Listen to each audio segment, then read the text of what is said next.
ვისაც დეტექტივების ჟანრის ფილმები გვიყვარს, ძალიან კარგად ვიცით თუ რა არის თითის ანაბეჭდი. ამ შესახებ მსმენია. გაგვიგია თუ რამდენად მნიშვნელოვანია ეს ფაქტი კრიმინალისტიკაში და რამდენი საქმე არის გამოძიებული მისი მეშვეობით. მაგრამ მოგიძიებიათ თუ არა მეტი ინფორმაცია ამის შესახებ. აი მე ავდექი და მოვიძიე. თურმე სამეცნიერო ენაზე თითის ანაბეჭდებს ეწოდებათ დერმატოგლიფები. ეს შეისწავლის თითის, ხელის გულებისა და ფეხის გულების კანის რხევებს, ანუ ნიადაგს, პაპილარული ხაზების ფორმებსა და სტრუქტურებს. კანს, რომელიც ფარავს ანაბეჭდის პალმის შიდა ნაწილს, აქვს საკმაოდ რთული რელიეფი, რის გამოც მეცნიერები მათ ქედებს უწოდებენ. აღსანიშნავია, რომ მას სამეცნიერო საზოგადოების ნაწილი ჯერ კიდევ ზუსტ მეცნიერებად არ აღიარებს. თუმცა თუ გავითვალისწინებთ იმ ფაქტს, რომ დღესდღეობით საკმაოდ ფართოდ გამოიყენება როგორც დიაგნოსტიკაში, ისევე პრაქტიკაში, ალბათ უნდა მივიჩნიოთ ზუსტ მეცნიერებად. დერმატოგლიფები ყალიბდება მუცლად ყოფნის დროს, მე-10-დან 24 კვირამდე. მათზე გენეტიკის გარდა ზეგავლენას ახდენს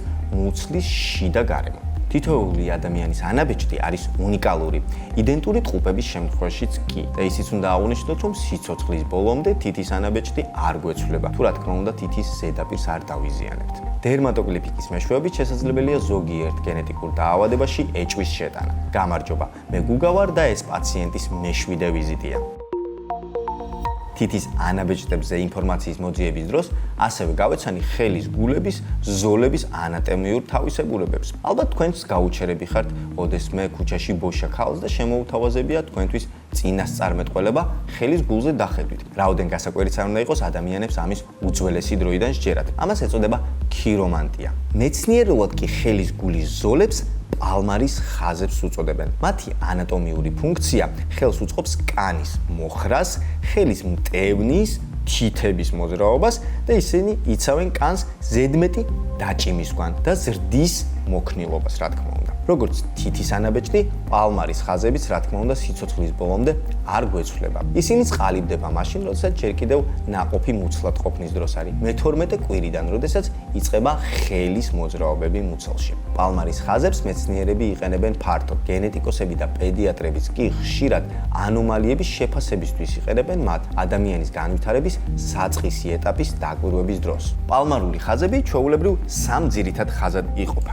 ავიღოთ ხელი. გვაქვს პირველი გულის ხაზი, რომელიც გადის ხელის ზედა ნაწილში, თითების ქვეშ. ის ასოცირებულია მტევნის კუნთებთან და ხელის მოძრაობასთან. შემდეგ გვაქვს თავის ხაზი, რომელიც გადის ხელის შუაგულში და ბოლოს ცხოვრების ხაზი, რომელიც მტევნის ქვემოთ არის და ხელს უწყობს ხელის დაჭიმულობის მართვას.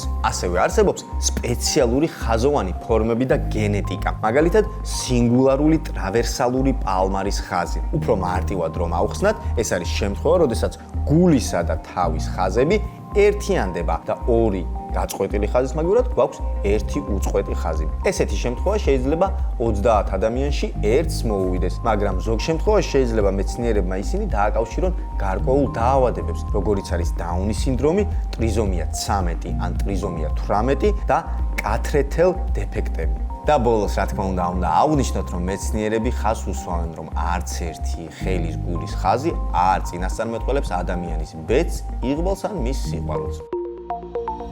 ახლა კი ჩვენი ტრადიციული რუბრიკა კალენდრის შესახებ. 29 მაისს მსოფლიო კუჭნაწლავის ჯანმრთელობის დღეს აღნიშნავს. ეს დღე მსოფლიო გასტროენტეროლოგიის ორგანიზაციის მიერ არის დაწესებული და ყოველ წელს ის სხვადასხვა თემებს უკავშირდება, რომელიც კუჭნაწლავის სისტემასთან დაკავშირებულ მნიშვნელოვან საკითხებს აშუქებს. მაგალითად, გულძმარმა, ქრონიკული დიარეა, კუჭის წყლული და სხვა. ამ დღის მიზანი შემდეგი არის: საზოგადოების ინფორმირებულობის გაზრდა კუჭნაწლავის ჯანმრთელობაზე, პრევენციული ღონისძიებების პოპულარიზაცია, სწორი კვებისა და ცხოვრების წესის წახალისება, ადრეული დიაგნოსტიკისა და მკურნალობის მნიშვნელობის ხაზგასმა. გადაწყვეტილი თემატიკა და აქტივობები ყოველ წელს იცვლება. წლევანდელი თემა შემდეგია: შენი კუჭნაწლავის ჯანმრთელობა, იკვებე რომ აყლავდე. ეს თემა ხაზს უსვავს კუჭნაწლავის ჯანმრთელობის მნიშვნელობას და მოუწოდებს საზოგადოებას შემდეგისკენ: დაიცვან დაბალანსირებული და ჯანსაღი კვება, მიიღონ საკმარისი სითხე, იყონ ფხიზლად საჭმლის არჩევისას, მიაქციონ ყურადღება ადრეულ სიმპტომებს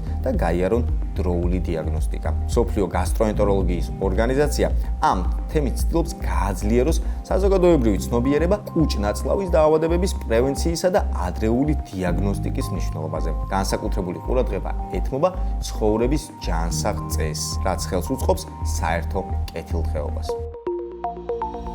ბავშვობის მოგონებებიდან ახსოვს ექიმი, რომელმაც არ გაითვალისწინა მისი ასაკი და არც ის ფაქტი, რომ იარა აწუხებდა და იმდენად უხეშად ჩაუტარა პროცედურა, რომ დღემდე ცუდ მოგონებად დარჩა. ანა ტყებუჩავამ ორჯერ იმშობიარა 10 დღიანი შუალედით. ეს რა თქმა უნდა ხუმრობით. თუმცა ჩემი ცოლის დაქალების მსახიობი ვერ წარმოიდგენდა, რომ რეალური მშობიარობა რეალურად განსხვავებული იქნებოდა. რისი ფობია ვერ გადალახა და როგორ დაძლია შიშები მსახიობმა და რამდენად მალე დაუბრუნდება ის ტელეეკრანებს. მსახიობ ანა ტყებუჩავას ანამნეზი. ანა ტყებუჩავას ანამნეზი. რა მაწუხებს? ჯანმრთელობის მხრივ არაფერი, ისე დანარჩენი ძალიან ბევრი რაღაცები მაწუხებს და მიშლის ნერვებს და ისე რაღაცა მუდმივად რამე მაწუხებდეს, არა. ჩემი იმუნიტეტი. ძალიან კარგი იმუნიტეტი მაქვს, მეც ვუფრთხილდები და საპასუხოდ ისიც მიფრთხილდება, ასე რომ ჯანსაღ იკვება და მეტნაკლებად სტაბილური ვარჯიში, მაინც კარგად აისახება. ბავშვობაში გადავიტანე.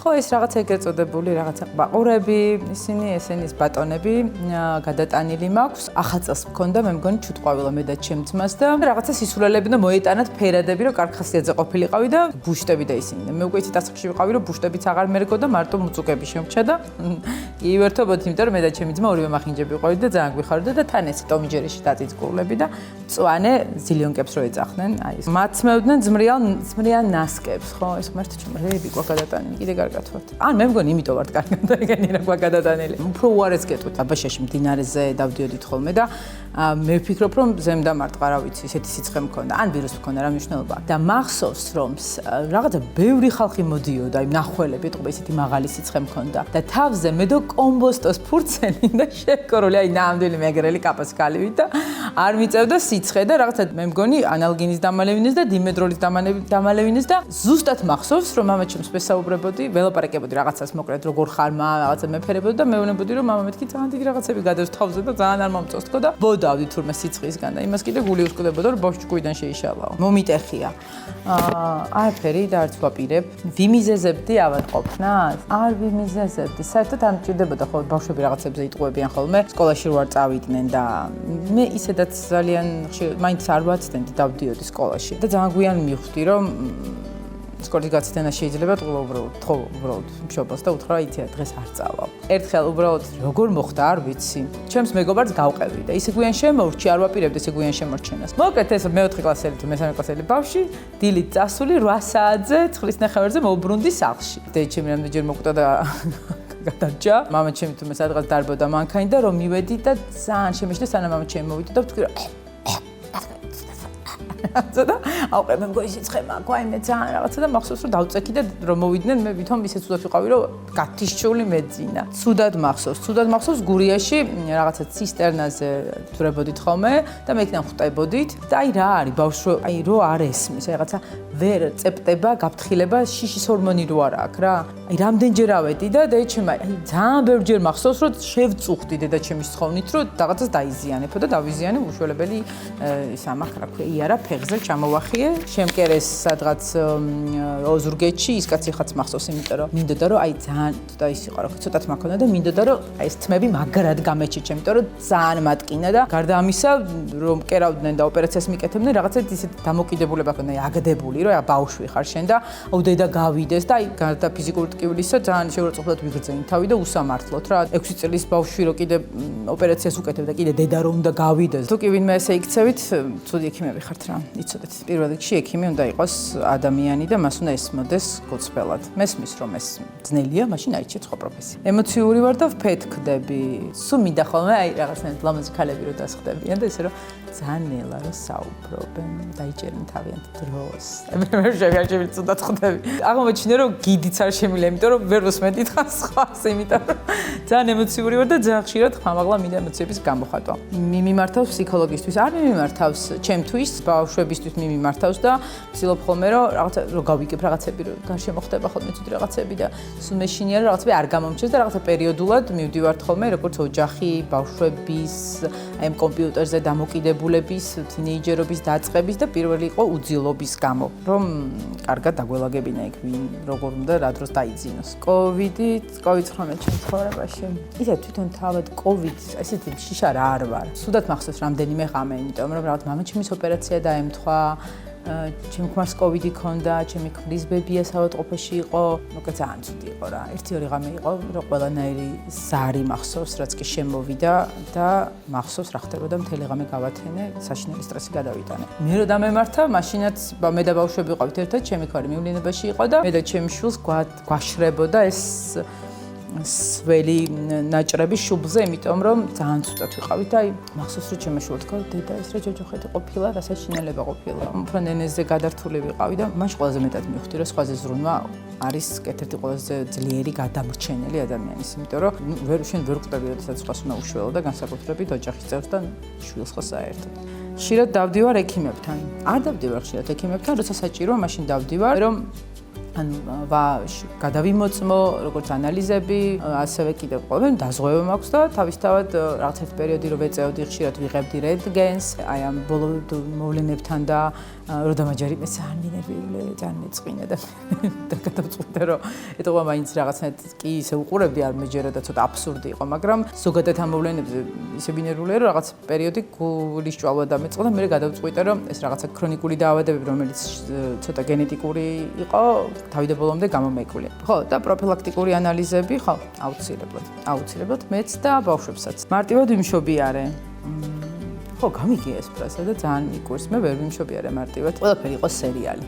თავისთავად ორივე ზეც ვიყავი ორსულად. იქ სინამდვილეში ფეხმეთ ვიყავი და იქ ვიმშობიარეთ, გადავიღე მშობიარობის სცენა. და 10 დღე მქონდა და დაახლოებით ველოდებოდი აპრილის 10-ისთვის რა, როგორც ეუბნებიან ხოლმე. და 9-ში მოვჩით და ლევანის ურეკავრო, ლევანი ჩვენ მოვჩით გადაღება და წავით, ეხლა უნდა ვიმშობიარო. მაშინ ეთქმა მითხრა რომ ერთად თუ შეიძლება რაღაცებს შეგეკითხებინდა და აღმოჩნდა რომ ჯერ არ უნდოდა ნენეს საერთოდ რაღაცა დაბადება, ახლაც ისე იქცევა როგორც მაშინ მუცელში. ძალიან მალე უნდა მემშობიარო, იმიტომ რომ იქ 10 დღეში უნდა მივსულიყავი ნამშობიარები. და გადამეღო რომ შემდეგ ნინა მიმშობიარო და აი რაღაც ხო სრულიად სიგიჟეა და თავში ჭკუა გააქვს საერთოდ ანა მე ჩემ თავს ვეკითხები ხო მენეჯმენტი ესე იყო დაალაგებული. ასე ქონდათ დაალაგებული გადაღების დღეები რა. და მეც როგორც ისეთი მორჩილი მსახიობი, კაი, ხა წავალ მიმშობიარო და მოვალ დღეს შევხვდები და 60 დღეში მივბრუნდი და ჩანთა არ უნდა წაიღოთ ეგ გამართლებს. ამდენჯერად ჩანთა წავიღე, ამდენჯერ არ დამტოვეს. ბავშვი უკვე ზედმეტად მომწიფებული ყვა უკვე რაღაცა ხელები რო ეხარშებათ როცა და უკვე სამშობიარო ვიყავი, რაღაც დამაჩქარებლები გამიკეცა, მაგრამ მაინც დამჭირდა საკეისრო. მეორე ბავშვი ფანტასტიკური იყო იმ თვალსაზრისით, რომ დაგეგმილი საკეისრო იყო. ძალიან კარგად ჩაიარა ყველაფერმა, აი როგორც სასტუმროში ისე ვიყავი, ძალიან კარგ სერიალებს უყურე, ამის საშუალება არ მქონდა.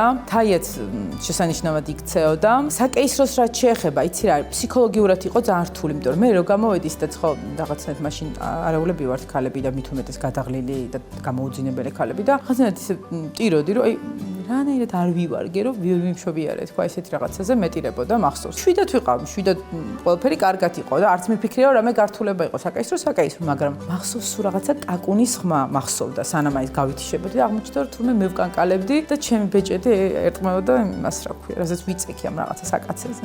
დაგეგმილი იყო ძალიან მარტივი ხო გეუბნებით, აი 5 ვარსკვლავიან სასტუმროში ვიყავი. მეორე ბავშვზე დაგეგმილი იყო ძალიან მარტივი ხო გეუბნებით, აი 5 ვარსკვლავიან სასტუმროში ვიყავი მარტო. ფანტასტიკური ხო არ წახვალ და არა მეთქი ცოტა ხანით ვიქნები 1-2 სერია მაქვს დარჩენილი უყურებ და მე წავალ თქო და უკეთ კარგი იყო. ძუძუთკება ფანტასტიკური რაღაცა არის მართლა ყველანაირი თვალსაზრისით, მაგრამ აქაც ძალიან ცოტა ხანი შევძელი. ძალიან მინდოდა დიდხანს რომ ეჭამარ ბოლოს მითხრეს რომ რძე არ ყოფნის, დაუმატე ხელოვნური და რომ დავუმატე ხელოვნური ნენეც დაწყნარდა და მშვიდად იყო. ბავშვების ავადობის დროს ვარ მსახიობი, იმიტომ გავხდი რომ ერთი და იგივე სკეთება მეზარებოდა და თუ მე შეგიძლია დედობაშიც მოიფხანო ეგ გული, იმიტომ რომ დედა რო ხარ ხარ პედიატრი. ერთი დღეს ვამბობდი, რომ სტომატოლოგობაც რო ცოტა რაღაცა პატარა ბიჟენსაც გავაკეთებდი სახში. მილი ამოღება ხო რა პრობლემა არის. როგორი კრეატიული ხარ იმაზე დამოკიდებული. ჩემ პედიატრს უბრალოდ ვურეკავ ხოლმე, გართულებები რო არის ხოლმე და ვეუბნები, რომ აი ეს ამის მერე, ეს ამის მერე. ის ხო სწორი ვარ და კი და ის კლება სიცილით, რომ იცი რა, იმიტომ რომ ყველაფერი მიწერია რა დროს რა უნდა იყოს და მეც ვიცი რომ რაღაცა რამდენიმე კომბინაცია, რომელიც სასწრაფოდ ამართლებს, ბევრი სითხე და ვიტამინები. მაქვს ფობია. ზოგადად მწერების მეშინია. რაღაც მოულოდნელი საქციელები რო აქვს რა, რომ სად მოგახტება, როგორ მოგახტება. მე მე-13 საათზე ვცხოვრობ და ჩემს აივანზეც კი არის და ერთხელ ახალ წელს რაღაცა კაპეს ხმა გავიგეთ. ქმრებს რო სუეზარებად რაღაცაი რო უნდა გახვრიტო და მე იმას რომ ამოლესვა უნდა, გათბობას იმას. ხო ის ყველა ქმარს ეზარება. ამას ქვია მოიცა კაცო, გასაკეთებლები, კონდიციონერი თუ რასაც ქვია, მზიმალეტას რო ვეძახით, იმის ადგილას არის კიდე ადგილი და შეუძლია ვიღაცებს შემოვიდეს და ეთყობა ამან გამოიზამთ რა თუ რა იყო, ეს არ ვიცი. პატარა წიწილას მოზარდი თუ რავი, ძალიან დიდი რა ვიღაც. აი თუ კი აბა მთელი თაობების შემქმნელი კალია იყო. ამან რო ისკუპა და სადისკუპა ვერ გაიგო და კენი აქედან შევახდი ამ ჩემ ძლივსაც ყოფნა ნაძვის ხეს და მთელი ეს წელის ნაძვის ხე ესე იდგა დასვენება მიყვარს თაში ზღვაზე მიყვარს ძალიან იმიტომ რომ აი ხა კიდე გაზაფხულზე ახლა რომ გაზაფხული იყო მივხვდი რომ ზეზე ყოფნა საოცარ დიდ ენერგიას აი პირდაპირ გაგებით ვიტენები როგორც ის მზის განათებები რო არის ხოლმე სასიცოცხლოდ მიჭირდება აი თა რატო არ მსიამოვნებს იცით თაში ძირითადად არიან ხოლმე ძალიან ბევრი მშობელები რომლებიც უყვირით და ძალიან ბევრი ბავშვები რომლებიც სუგაგიჟებულები არიან ხოლმე და ყველაფერი რო უნდათ და იქ ვერ ვისვენებ ზღვაზეც არიან ხოლმე პრინციპში ეგეთი მშობლები და ის მაგრამ ზღვაზე წყალია და წყალი მაინც ყველას ამშვიდებს სულ ყველა მიცის ჩემს ოჯახში და ნაკლებად ნერვიული ვიკვებები ჯანსაღად ფეხმძიმობის მერე ყველა იმ კათერინგის ჭამას შევეშვი, რომელიც გადაღებებზე მოდიოდა ხოლმე და იმის მერე სახლიდან მქონდა გადაღებებზე ყვება და მინდოდა რომ ჩემი შვილები ჯანმრთელები და ლამაზები დაბადებული იყვნენ და ესეც არის. შემდეგ ბავშვებს ნაკლებ მარილიანი იქ შეუწვათ. ამან თავისთავად მოიტან არც ისე არ ვიყავი რაღაცა ბურგერები და შაურმების მომხრე არ ვარ, იმიტომ რომ ერთი შაურმა რო ვჭამო, მე ნახევარი წელი უნდა ვივარჯიშო, რომ ის ჩემს ორგანიზმს ისე იშოკება და ისე ცუდად არის. როგორ არ მიყვარს და როგორ არ ვსვავ ხანდახან ისე მასაც ვსვავ, ამასაც ხანდახან ჩიპსაც ვჭამ და რა ვიცი მე. მაგრამ თავარი იცოდეს სწორი რა არის და იმ სწორმა აჯობოს იმ ხანდახან რაღაცის უფლებას რო აძლევ, იმიტომ რომ ბოლოს ყველანი საქართველოში ვცხოვრობ და ყველაზე ჯანსაღი პროდუქტით რას გვიშვება ღმერთმა იცის. რა პროდუქციაზე ვერ ვამბობ უარს. აუ ტკბილი არის ჩემი დამხ რომ მითხრა საერთოდ რომელი შენი საყვარელი დესერტი? გეტყვი რომ არის ტირამისუ, ან ნაყინი, ან ჩიზკეიკი. არა, შეიძლება რაღაცა პანაკოტა. რავი, ყველაფერი მიყვარს, აი ყველაფერი მიყვარს. უბრალო რაღაცნაირი ორცხობილო ყავაზე ისიც შავი შოკოლადიც მიყვარს. თეთრი შოკოლადი არ მიყვარს, აი რძიანი მილკშეიკს გიშტები. ძინავს. ძილი არის, აი როგორც ტელეფონს რო არ დატენი და არ მუშაობს, ზუსტად იგივენაირი არის ძილი. როდესაც მართლა დავიწყე გამოძინება, მე მივხვდი რას ნიშნავს. ვისაც გახტომა გინდათ, თუ არ გძინავთ, დაემშვიდობეთ წონის კლებას და საერთოდ კანია თუ ტვინია თუ ორგანიზმია ძალიან მნიშვნელოვანია. და აი განსაკუთრებით თუ კი ამას ბავშვები უყურებენ, რო იცოდეთ, როგორი დამანგრეველია უძილობა ბავშვებისთვის. აი ძალიან გთხოვთ, ბავშვებო, მოზარდებო, არ გაათენოთ ტელეფონებთან. ეს არის ტვინს, თქვენ თელ პოტენციალს, თქვენ თელ ჯანმრთელობას, სიმაღლეს, სიხარულს, სილაღეს, მხედველობას, ყველაფერს ჭამს.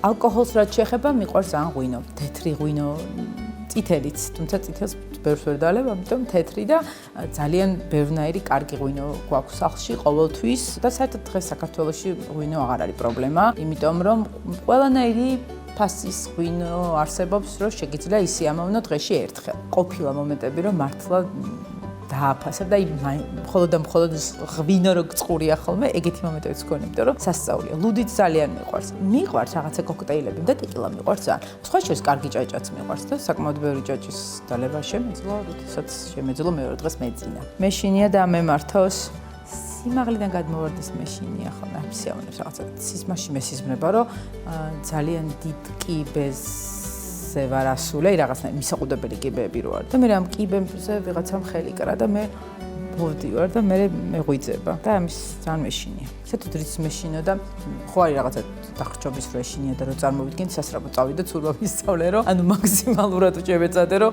ყველაფერი ბავშვებს რა უაზრო აზრები აქვს მახსოვს რომ ერთ ღამეს ესე ვფიქრობდი, რომ რა ისინი რაღაცა ჩამოვარდნა, ესა შეიძლება ადამიანი დაიწვას, უბედური შემთხვევებში რაღაცა ინფორმაციები რომ ნენელა უკვე შემოდის ცოტა დიდურები და ვთქვი ამას როგორ შეიძლება მოუარო და მაქსიმალურად ისწავლო. სულ რომ მაგიტომ ვისწავლე ერთ-ერთ, იმიტომ რომ ძალიან არასასიამოვნო არის წყლის ყლაპოა და მიყვაპრია ბევრი ბავშვობაში მდინარის წყალი. ქართულ ბიჭებს რაღაცნაირად ძალიან დაბალი დონის იუმორი აქვთ ხოლმე ხანდახან და აყვინთავებენ გოგოებს და მაგაზეში მილია ძალიან ცემო ადამიანი. რო არ ცემე ვიღაცայի ბავშვობაში ძალიან დიდი შეცდომა დაუშვი. მე ვარ ანა ტყაბუჩავა და მე ვარ პაციენტი. მე მგონი სამკურნალო. საქართველოში უშვილობის პროცენტული მაჩვენებელი 15%-მდე ავიდა. ეს მაჩვენებელი საკმაოდ მაღალია ჩვენნაირი მცირე რიცხოვანი ერისთვის და საკმაოდ საგანგაშოც. ეს ყველაფერი მიუხედავად იმისა, რომ პირველი სპეციალიზირებული გინეკოლოგიური კლინიკა სწორედ საქართველოში 1958 წელს იოსებ ჟორდანიას მეშვეობით და ძალისხმევით იყო დაარსებული. მისი ფიზიოლოგიისა და პათოლოგიის სამეცნიერო კვლევითი ინსტიტუტი იყო პირველი ასეთი თემის მქონე ინსტიტუტი ევროპაში და მან 20 წლით გაუსწრო ამერიკაში დაარსებულ ინსტიტუტსაც კი. ჩვენნაირი ქვეყნისთვის ეს უდიდესი ფაქტია და სწორედ ამ დამსახურებული ისტორიის მონაწილე მედიცინის მეცნიერებათა დოქტორი, პროფესორი, აკადემიკოსი, რეპროდუქტოლოგი არჩილ ხომასურიძეა ჩემი დღევანდელი ვიზიტის სტუმარი. ალბათ ცოტა მოიძებნება ადამიანი, რომელმაც რეპროდუქტიული ჯანმრთელობის შესახებ უკეთ იცის, რატომ არის საჭირო სქესობრივი განათლება და რა კავშირშია ის რეპროდუქციასთან, რატომ არის ქართული საზოგადოება სქესობრივი ინვალიდი. უშვილობის მიზეზები საქართველოში. პრობლემა, რომელიც ჩვენნაირი მცირე რიცხოვანი ერისთვის გამორჩეულად მტკივნეულია და საუბედურად ამის დასამტკიცებლად სტატისტიკაც გვაქვს, რომელიც მზარდი არის. ეს მაჩვენებელი უკვე 10-დან 15%-იან ნიშნულთან არის მისული, რაც რა თქმა უნდა ჩვენთვის ცოტა საგანგაშოც არის. შესაძლებლად შეგვიძლია სტატისტიკაც მოვიშველიოთ.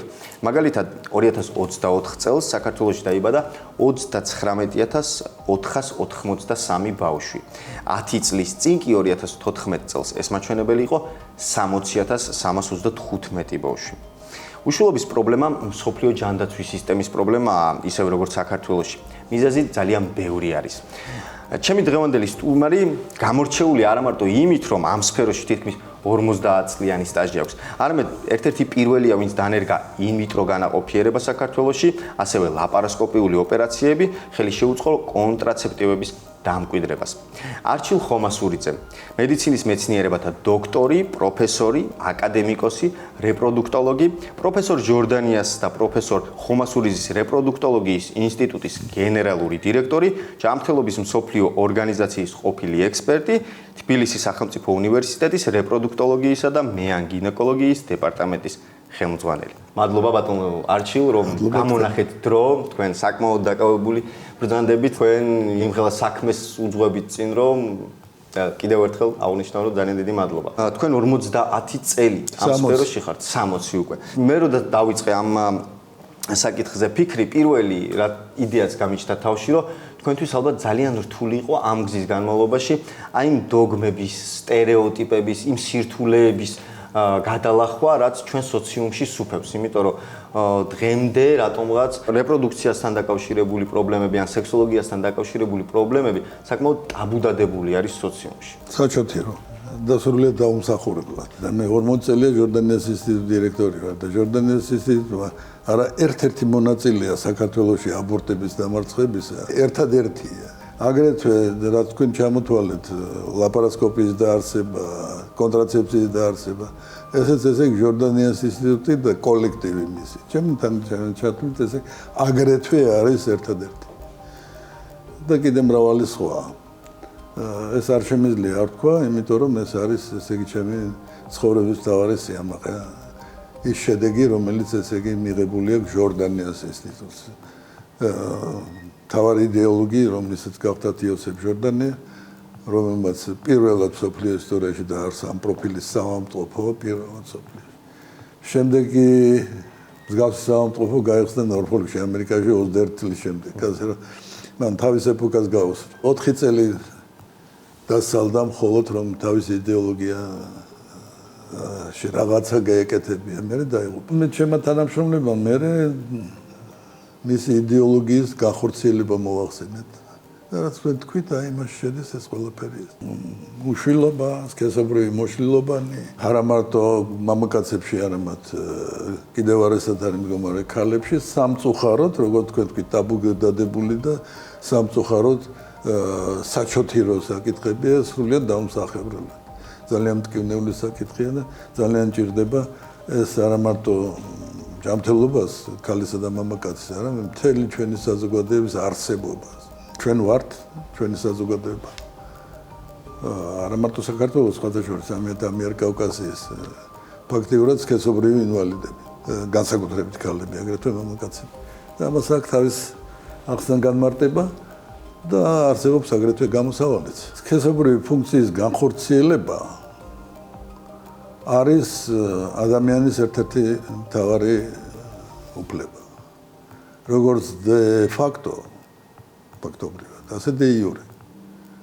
დამტკიცებული გაეროს ჯანდაცვის საერთაშორისო ორგანიზაციის. ესე იგი, მას აქვს უფლება ეწიოს კონდეს ნორმალური სქესობრივი ცხოვრება და სქესობრივი კმაყოფილება. სქესობრივი ცხოვრება გასაგებია, რომ არის იმისათვის, რომ შთამომავლობა მიეცეს, შთამომავლობას მიეცეს საწყისი, მაგრამ არავინ არ ფიქრობს იმაზე, რომ აგრეთვე ოფიციალურად de facto და de iure განსაზღვრული სქესობრივი ცხოვრების მიზანი არის როგორც აუცილებელი პირობა სიამოვნების მიღებისთვის. ანუ ადამიანის ნორმალური არსებობისათვის. და რო გასაგები გახდეს ის სიტყვა, რომელიც ესე იგი შეიძლება ცოტა ყვახეთ ხდება სმენას, რაც მე ვთქვი, რომ ჩვენ ვართ კიდევ მეორე სქესობრივი ინვალიდების განპირობებულია ერთი მიზეზით. ის რომ ესე იგი თავის დროზე ჩვენ ქვეყანაში არ მოინახა ლიდერი სქესობრივი აღზრდის დასანერგად. ყველა დონეზე. არა მარტო დასულ ასაკში, არამედ დაწყებული ვიდრე მეოთხე, მეხუთე კლასიდან.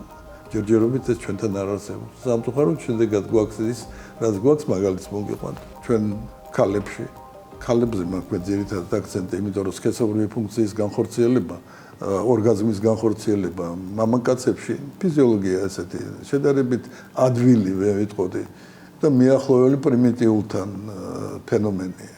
ადვილი განსახორციელებელი ფიზიოლოგია, რომელიც ესე იგი ემთხვევა ეაკულაციას.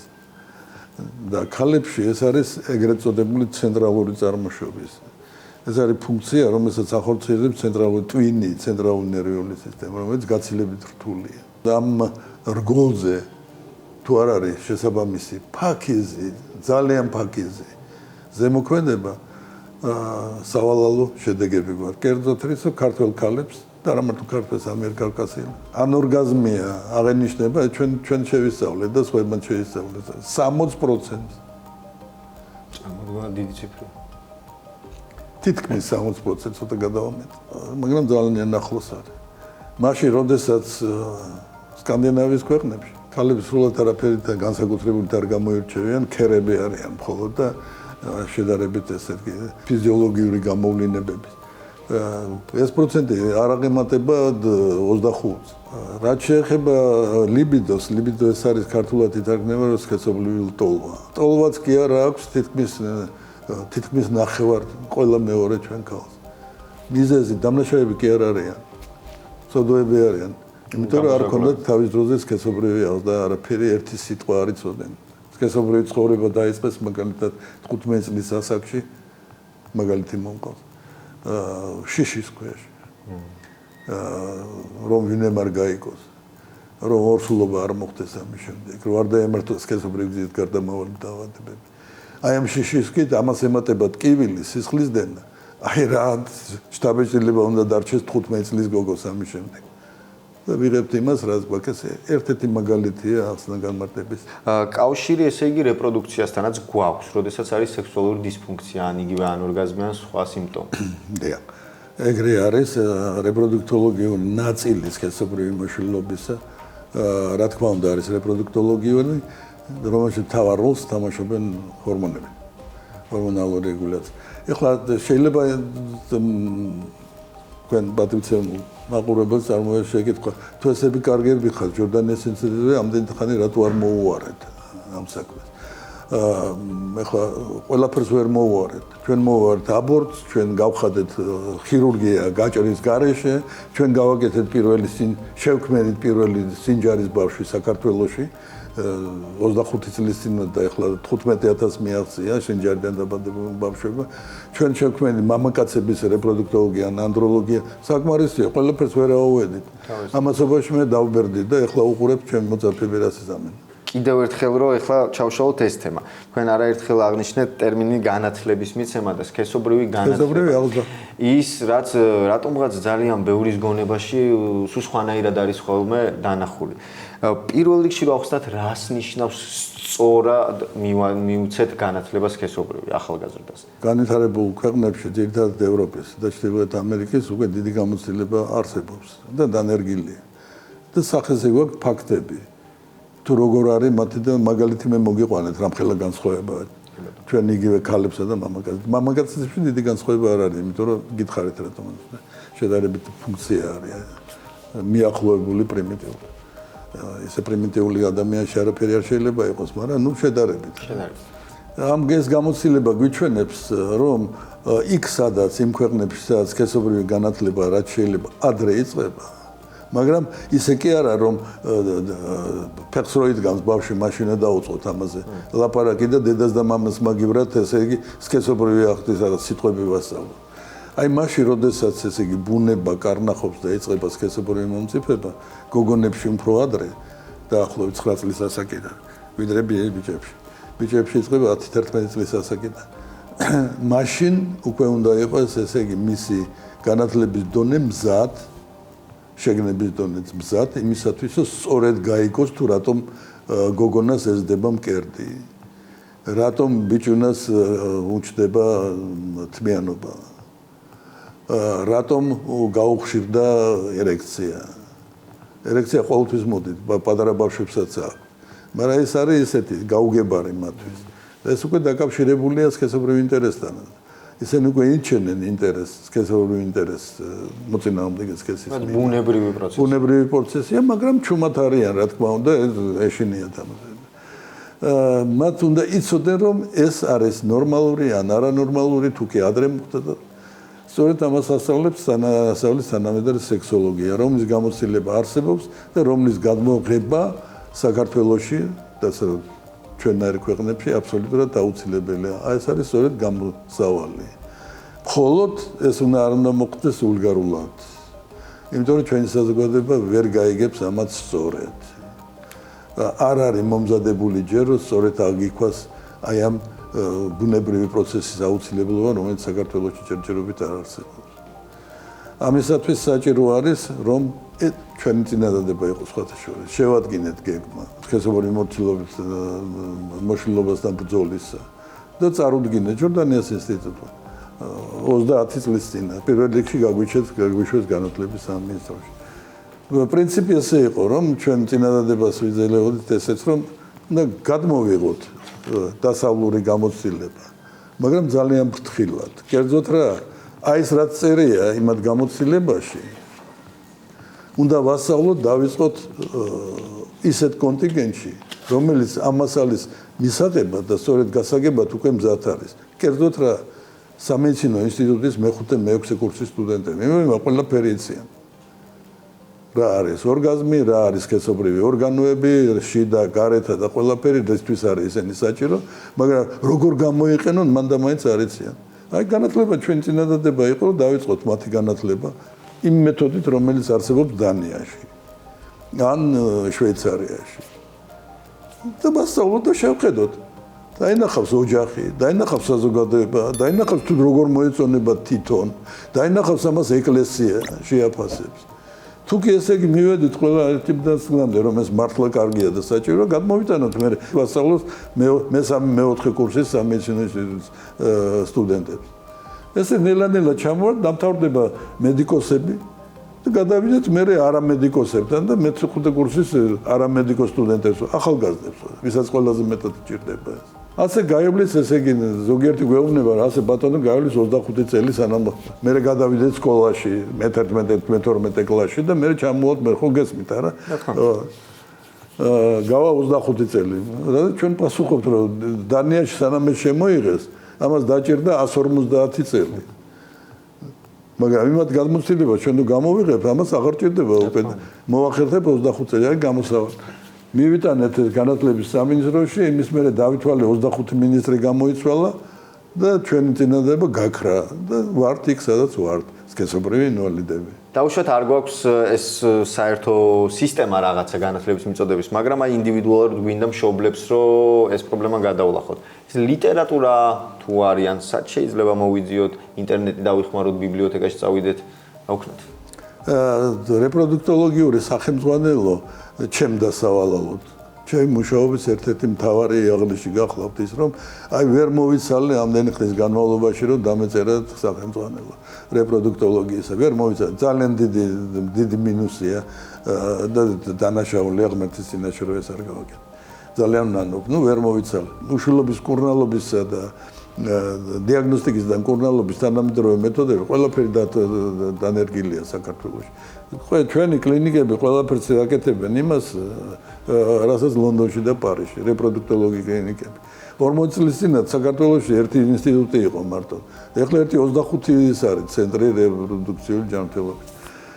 აი მათი საქმეა, რომ ესე იგი ძირითადად უშვილობის კურნალობას და დიაგნოსტიკის კურნალობას უნდა მიხედონ და მათვე უნდა აწარმოონ, ესე იგი შესაბამისი. ხო გაძლევს საშუალებას რომ შეხვდებათ.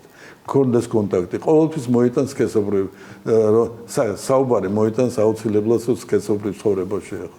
ეს უნდა გამოყენებული იქნეს, სხვა გამოსავალი არ აქვს. სისტემური არა გამოგვივიდა ჯერ არაფერი, იმიტომ რომ ამაში განათლების სამინისტრო ეს ყველა უნდა ჩარეულიყო. ჯერჯერობით არ გამოგვივიდა. სახელმძღვანელოები როგორც ასეთი სისტემური ესე იგი არ არსებობს, მაგრამ რაც შეეხება ინტერნეტს, ყველაფერი აქ. ზედმეტიც კი არის. დაწერილი და ნაჩვენები. ახალ შეუღლებული წყვილის თანაცხოვრების რა ვადა შეიძლება? 1 წელი რეგულარული სქესობრივი ცხოვრებისა თუ ორსულობას ადგილი არ აქვს, ითვლება უშვილობა. ეს უკვე პრობლემაა. და ეს იმას ნიშნავს, რომ წყვილი უნდა მივიდეს ექიმთან. უშვილობის პრობლემების გამოკვლევა იწყება რეპროდუქტოლოგთან ვიზიტით თუ შეიძლება სხვამ გადაამისამართოს?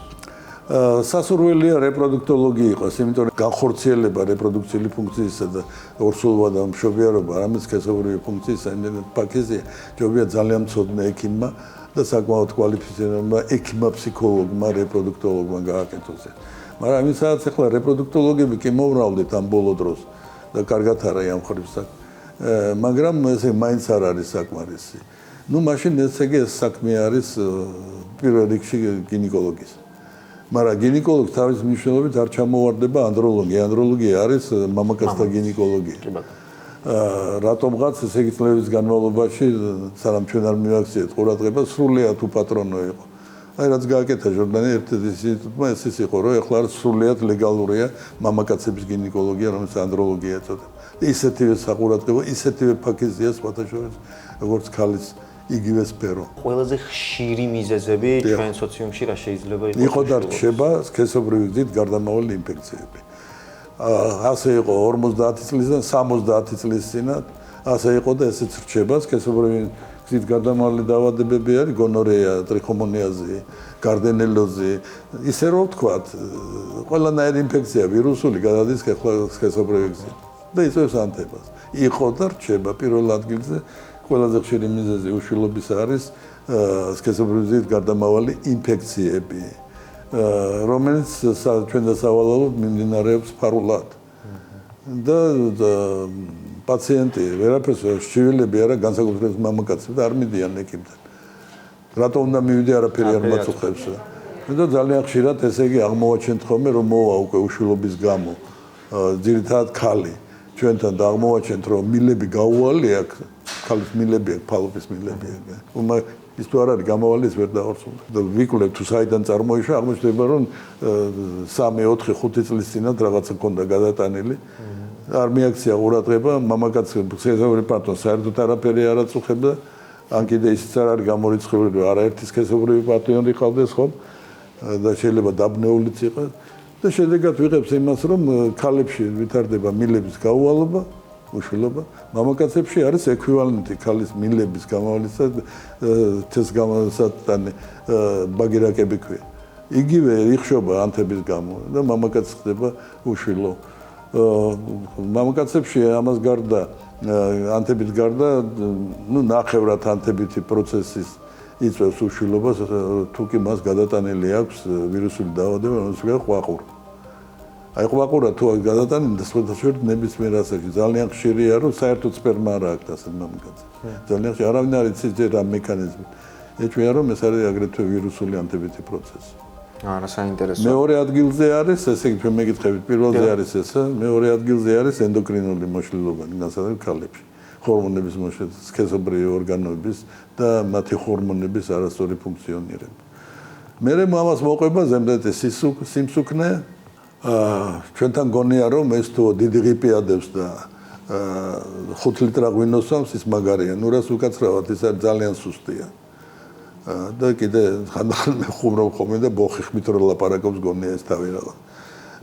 უფრო ხშირად მესამე ადგილს იკავებს, ესე იგი მათ არც სპერმატოგენეზი უარგად და არც სქესობრივი აქტივობა უარგად. ნარკოტიკები და ნარკოტიკების წინ უკაცრავად უფრო ხშირი მიზეზი არის ეკოლოგია. მერე ნარკოტიკები მოდის და მერე გენეტიკური ფაქტორები. პირველ ადგილზე ანთება. აი ამ 50 წელიწადში, აი ამ თქვენ უკვე ახსენეთ, რომ იყო კიდევაც პირველ ადგილზე მყოფი ვირუსები, იყო და არის პირველ ადგილზე, მაგრამ დანარჩენ სიაში შეიცვალა რამე, აი ალბათ გარემო ბოლო წლებში გახდა ერთ-ერთი მიზეზი გამომწვევი. გარემო, ნარკოტიკები, რა თქმა უნდა, ამ ბოლო ალკოგოლიზმი კიდევ. იქამდე იყო ზედმეტწონიანობა და ენდოკრინული მოშლილობები. ჩვენ საზოგადოებაში და ამერიკაც მაგალითად დაახლოებით 60%-მდე ზედმეტწონიანია. არარეგულარული და არახარისხიანი კვების გამო ძირითადად რა თქმა უნდა და არააქტიური ფიზიკური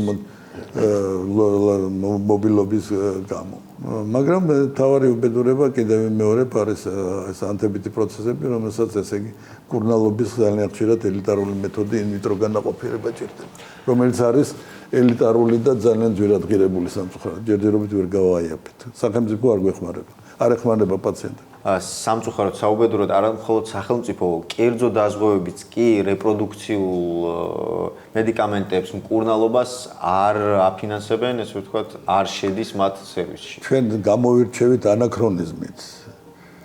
ბევრ რამეში. ანაქრონიზმი ხანდახან კარგიც არის. ზოგიერთ მიანს ხარ განსაკუთრებული. მაგრამ ძირითადად ეს არის ძალიან უარყოფითი. სადაზღვევო კამპანიები გაიგეს, რომ ვითომ ამაში არ არის რენტაბელური და არავითარ შემთხვევაში ესეთ მძიმე პრობლემას ჩვენი საზოგადოებისა გარბიან, როცა ესმით უშვილობის კურნალობა, გარბიან. ერთადერთი ქვეყანაა საქართველოს, სადაც ინვიტრო განაყოფიერებას ერთ ცელობასაც არ აფინანსებს სახელმწიფო. ერთ ცელობასაც. ერთადერთია ყოველ შემთხვევაში ჩრდილოეთ ამერიკაში და ევროპაში ხო ლაპარაკი ზედმეტი. ლატვიაში 1-2-3 რუსეთში 1-3 ცელობას ისინიც კი აფინანსებენ. ისრაელში ყველა ცელობას აფინანსებენ. საქართველოს არის ერთადერთი რომელიც სახელმწიფო არაფერს არ და მეცაც გეტყვით კიდე. არა მარტო თვითონ არ აფინანსებს, მაგას აქვს ბერკეტი რომ იმოქმედოს სადაზღვევო კამპანიებს. არაფერს თითს არ არადებენ. აი ეხლაც ესეთი სავალალო მდგომარეობა. რატომღაც არა და ქვეყნის ინტერესის გამტარებელი დემოგრაფიული სიტუაციიდან გამომდინარე, თქვენ დაიწყეთ ესა და მე ინტერესი როგორც ახსენეთ, მომავალი ქვეყნის. ესე თუ გაგრძელდა შობადობა, რაც ჩვენთან არის ახლა. დაახლოებით 2050 წლისათვის არ არის გამორიცხული, რომ ადგილობრივი მოსახლეობა, ქართველები აღმოჩნდეთ უმცირესობაში. რთული მოსასმენია, მაგრამ ეს არის ფაქტების, ესე ვთქვათ, არაფერს, ესე იგი, არც ერთი პროგრამა სახელმწიფო, ესე იგი, არაფერს არ აკეთებს დემოგრაფიული სიტუაციით. წლების განმავლობაში ამას უყურებ, ამას ვამბობ, ვაკრიტიკებ, კაცებს შვილი, ესე იგი, არაფერს არ აკეთებს. გამოვიდა ესე, რომ მხოლოდ ექიმები ვაკეთებთ რაღაცას ამისაცე, კურნალობთ უშვილობ. ფაქტია. ჩვენ ვისაუბრეთ სხვადასხვა გამომწვევ მიზეზებზე, მაგრამ ფსიქოლოგიური მომენტი, ემოციური ფონი, რაც რამდენადაც ვიცით, უშვილობაზე გარკვეულ როლს თამაშობს. ფსიქიკა ყველაფერზე მოქმედებს, რა თქმა უნდა. მაგრამ რო გითხრათ, რომ პირდაპირ ეს არის ერთ-ერთი მიზეზი უშვილობისა, ესე არ არის. ჰორმონალური საშუალებები, რომელსაც ჩვენ ხშირად უკვე ვიყენებთ, თავისუფლად შეგვიძლია ესე გადავლახოთ ნებისმიერი, თითქმის ნებისმიერი ყოველ შემთხვევაში ბარიერი, პათოლოგიური ბარიერი. ისეთი ძლიერი საშუალებები არსებობს. მკურნალობ ქალებსაც და მამაკაცებს. ისეთ ფორმებს განსაკუთრებით, რომელიც არაანთებით ენდოკრინული წარმოება, ბევრია ესეთი. მამაკაცებში სპერმატოგენეზი იდგუნება, ქალებში ოვულაცია, კვერცხუჯრედის მომწიფება იდგუნება. და ამის საშუალება რომ ამაზე ვიმოქმედეთ ჩვენ გვაქვს და საკმაოდ წარმატებით შევხედრილ ესეთ სიტუაციას რომ უჭირდათ ქონდათ გარკვეული უშუალობის პრობლემა რომელიც გადაჭრეს ინვიტრო განაყოფიერებით და მეორე ბავშვს აი ეს ფსიქოლოგიური მომენტი იყო თუ ინვიტრო დაეხმარა რაღაც ინვიტროს ჰორმონალური მკურნალობა დაეხმარა პირიქით ფაქტი ის რომ ინვიტრო ჭირდება ეს რგუნავს თუ შეიძლება ასე ითქვას ფსიქიურ განწყობას მაგრამ არის კონტინგენტი პაციენტებისა, უფრო ხშირად ქალებისა. წარმოიდგინეთ, რომ გიპასუხოთ, პირა ძალიან ადვილი საპასუხოდ. და პროცენტი ამ ქალებისა შეადგენს და ყველაზე ცოტა 12%, რომელიც მოდიან ჩვენთან და ყოველგვარი მკურნალობის გარეშე ორსულდებიან. ფსიქოლოგიური ფაქტორია, ხო, მოვიდა, მოტივირებულია, განწყობილია, ცდილობს სიტუაცია ყველას უყურებს ამას ეს მოქმედებს როგორ არავით არის მარტო გამოკლევაც არ დაგვიწყია ზოგიერთი და გავიხედა მოვაგვათ იყო 12% ესეთი აი რა მნიშვნელობა აქვს ფსიქოლოგიას 18% ქალებისა რომელიც ესე იგი არიან ზედმეტწონენიანები თუ გახდებიან 18% მარტო გახდომისგან ორსულდება მოიკლებენ წონას და აღწევენ სადაც 18% დიდი პროცენტი ხო, გვინდოდა საუბარი აუცილებლად არსებობს ის მომენტიც, როდესაც ჯერჯერობით ყოველ შემთხვევაში მედიცინა უძლური არის. გვაქვს უშულობის ეგ დიაგნოზიც, ხო? კი, გენეტიკური და ნუ არის საკმაოდ ხშირია, როდესაც ქალს მაგალითად საგვერცხლები აქვს, საშვილოს ნუ არა აქვს. ეს ვერასოდეს ვერ დაორსულდება, ხო? სიტუაციაში ყველაზე უკეთესი რაც შეიძლება ოჯახმა მიაღწიოს, უნდა მიაღწიოს იმას, რომ ეყოლება ნახევრად გენეტიკური შვილი. ანუ სუროგაციას გულისხმობთ. ერთ-ერთი მეთოდი სუროგაცია ყველას გონია, რომ ეს არის რაღაც განსაკუთრებული. არაფერი განსაკუთრებული არ არის, ჩვეულებრივი, ელემენტარული, საკმაოდ პრიმიტიული მეთოდია უშვილების მკურნალობის. ეს კომერციალიზაციასთან არის დაკავშირებული და არა კეთილსინდისელი ფულის კეთებასთან სხვადასხვა სამწუხაროდ და სავალალოდ ჩვენ.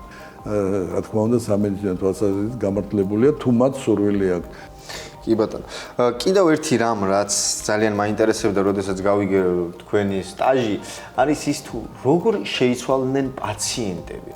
დაახლოებით 40 წლის წინ დარწმუნებული ვარ, რომ ცოტა განსხვავებული მიდგომებით იქნებოდნენ დღევანდელი პაციენტი და მაშინდელი პაციენტი. ნელ განსხვავებული. გაცილებით უფრო გამოხატულად პრაგმატულები გახდნენ და მომთხოვნები. ელემენტარული მიზეზის გამო, რომ აიწია კომერციალიზაციის დონე. რა თქმა უნდა, ეს ფულს იხდის და ითხოვს კიდევაც. მაგრამ არის ესე იგი კანონზომიერებას დაქვეითებული ზოგიერთი ნიუანსი, რომელიც საინტერესო შეიძლება იყოს სოციოლოგიური კვლევისას, ჟურნალისტებისაც, აი ეფექტურობა ინვიტრო განაყოფიერების ელიტარული მეთოდის. მსოფლიოში არსად არ აღემატება 40%. აი 100 ქალიდან ორსულდება 40. 60 არა, არაფერი არ გამოდის. ერთი მცდელობიდან. მეორე მცდელობიდან შეიძლება მაშინვე დაორსულდეს. შეიძლება 12 მცდელობა გააკეთოს და არც ერთი გაუმართ. და არავის არ დაუჯეროთ, თუ კი გექნებათ საუბარი ზოგიერთი რუსული სიტყვა, ქართულად არ ვიცი და ინგლისურად ვიცი, პაკაზუხა, ინგლისურად ostentation. რომ აი მე 50% და 60%. არ ტყილს ამბობს, არ დაუჯეროთ ესეთ ეკენ.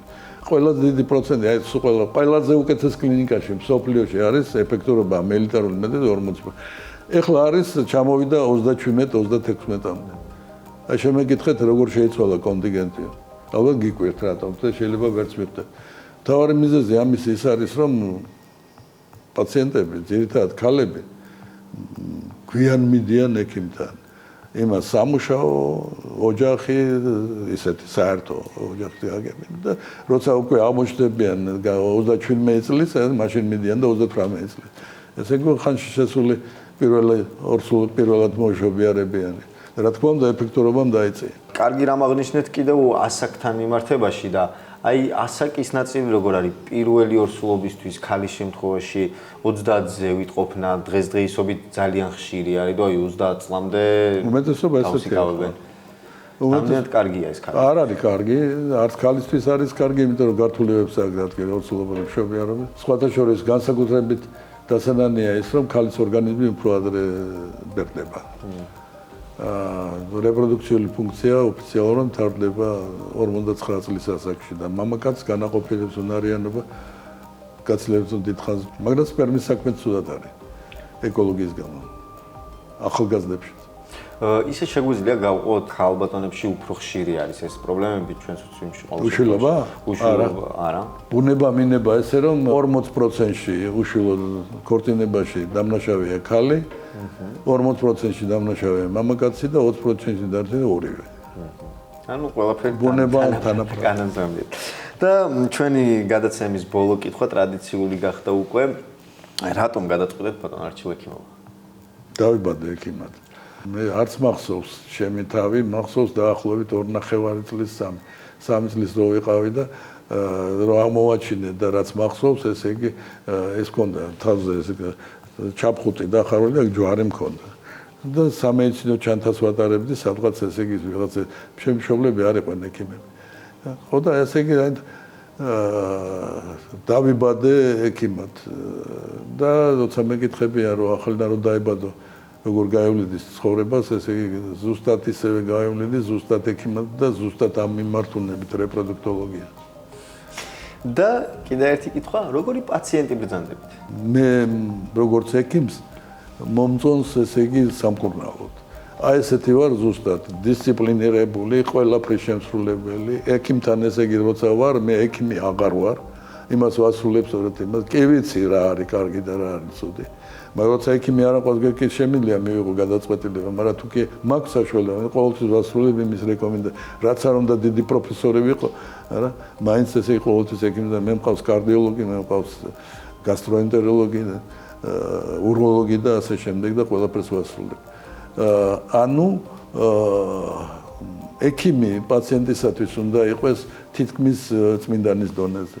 დიდი მადლობა კიდევ ერთხელ ბატონ არჩილ, საკმაოდ რთულ საქმეს უმკლავდებით უკვე ამდენი წელია და ჩვენ ქვეყნისთვის ძალიან ბევრი რამ გააკეთეთ თქვენ გუნდთან ერთად რა თქმა უნდა და დიდი მადლობა ამისთვის ცალკე რომ როგორც დაასახელეთ 130,000 ადამიანი მოავლინეთ თქვენ გუნდთან ერთად. იმედია ჩვენ მაყურებელსაც გავეცით პასუხი ბევრ კითხვაზე, კითხვები ძალიან ბევრია, სამწუხაროდ დრო იმდენი არ გვაქვს რომ ყველაფერი ამოვწუროთ, მაგრამ ვეცდებით რომ ბატონ არჩილ კიდევ ერთხელ შევაწუხოთ, იმიტომ რომ თემა მართლაც საკმაოდ ძალიან მტკივნეულია და კარგ საქმეს გააკეთებთ თუ მიაქცევთ კიდე ყურადღებას განსაკუთრებით მის სფეროს, რომელიც ჯერჯერობით ჩვენ ვერავე. აი სქესობრივი სექსოლოგია ჯერ არ არის იმ დონეზე საქართველოში, როგორც უნდა იყოს.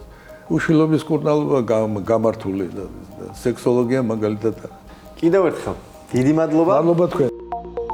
ნახევარი საუკუნის წინ ექიმებს დიაგნოზის დასმა უწევდათ სიმპტომებით, ჯანმრთელობის ანამნეზით, ხელის გასინჯვით, შემდეგ მკურნალობის განსაზღვრა და რა თქმა უნდა მნიშვნელოვანი იყო მკურნალობაზე დაკვირვებაც. ულტრასონოგრაფიამ მედიცინა საგრძნობლად წინ წაწია. მისი ავტორი კი შოტლანდიელი გინეკოლოგი გახლდათ.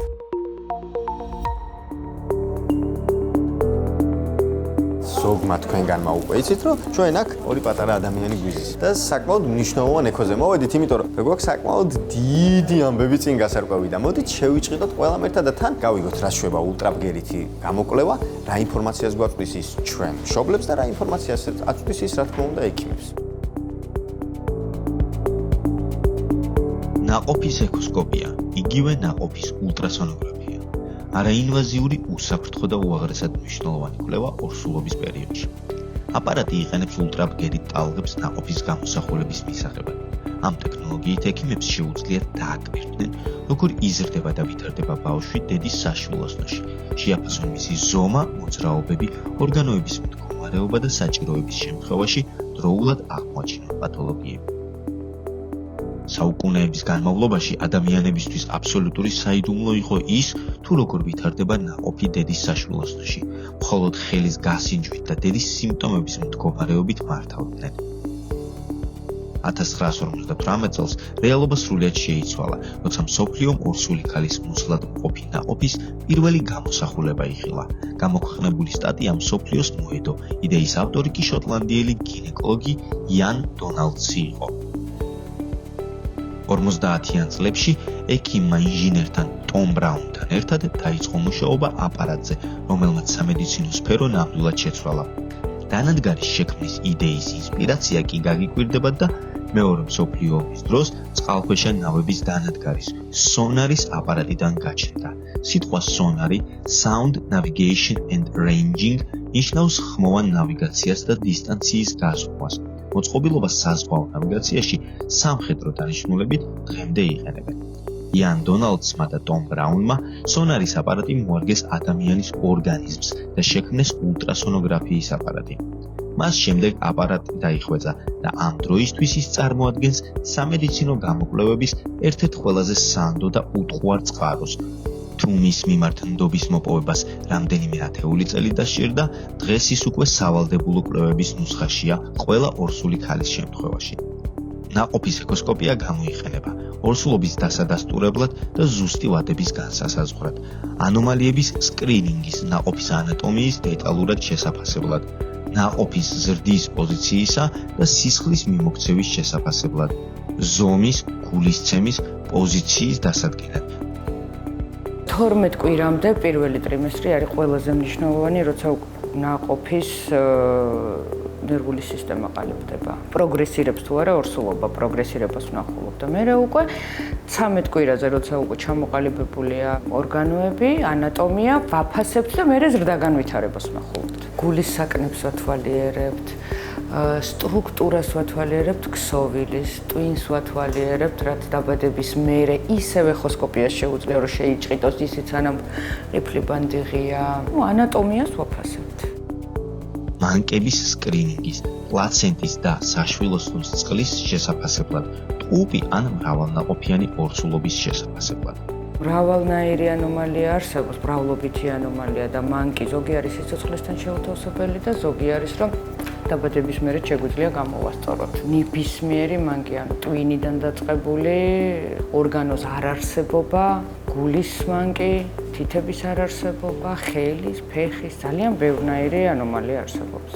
აპარატი იმდენად დაიხვეწა, შესაძლოა 3 და 4D ეკოსკოპიების გადაღება, რაც კიდევ უფრო რეალისტურ გამოსახულებას ქმნის, მშობლებს აძლევს შესაძლებლობას დაინახონ თავიანთი ბავშვი დაბადებამდე.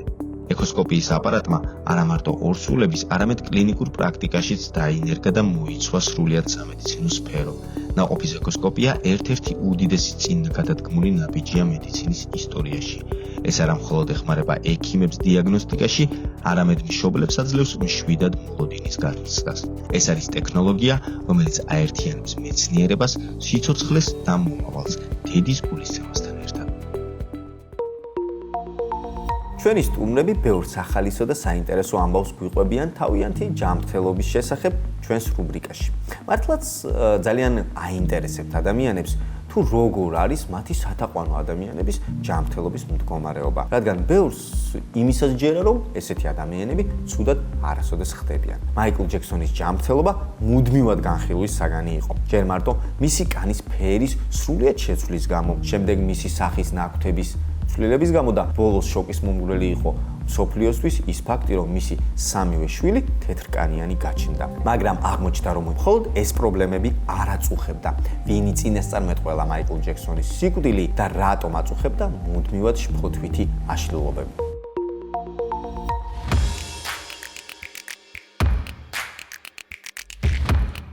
მაიკლ ჯექსონი მე-20 საუკუნის პოპ მუსიკის მეფე და აღიარებული.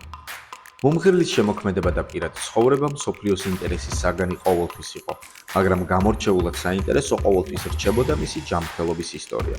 ყველაზე გასაიდუმლოებულ თემას ტაბლოიდები მუდმივად საკუთარი ინტერპრეტაციით განიხილავდნენ. მაიკლის გარეგნობის ცვლილება ბუნებრივია ყოველთვის თვალშისაცემი იყო. ყოველწლიურად იცვლებოდა და ის იყო ერთადერთი შავკანიანი, რომელიც სრულიად გათეთრდა. კანის ფერის ეტაპობრივი ცვლილება ბევრი განხილვის მოსაზრების თუ ჭორის საგანი იყო. უამრავი აბსურდული ჭორიც კი გავრცელდა. თითქოს მან კანის პიგმენტი სრულიად შეიცვალა, ან უარესიც თავად კანი გამოიცვალა, მაგრამ ყველაზე მიუღებელი ჯექსონისთვის აღმოჩნდა ბრალდება, რომ მას უბრალოდ შავკანიანობა არ სურდა. ამიტომაც ცრუ ბრალდება საბოლოოდ ვარსკვლავმა ოპრა უინფრის გადაცემაში უარყო და ღიად ისაუბრა საკუთარი კანის დაავადებაზე, იტილიგოზე, რომელსაც წლების მანძილზე ებრძოდა. დაავადება, რომელიც ანადგურებს კანის პიგმენტურ უჯრედებს და ტოვებს მას დაფარული თეთრი ლაქებით. ჯექსონს არ დაუკონკრეტებია მკურნალობის მეთოდები თუ ექსპერიმენტული ჩარევები, მაგრამ ფაქტი სახეზეა, მან დაავადება ყველაზე გასაუცარი მეთოდით დაამარცხა. მაგრამ ეს დიაგნოზი მაიკლ ჯექსონის ანამნეზში ერთადერთი არ იყო. ამასთან ერთად ჯექსონს აწუხებდა ავტოიმუნური დაავადება ლუპუსი, იგივე წითელი მგლურა, რომელიც შემაერთებელ ქსოვილს აზიანებს.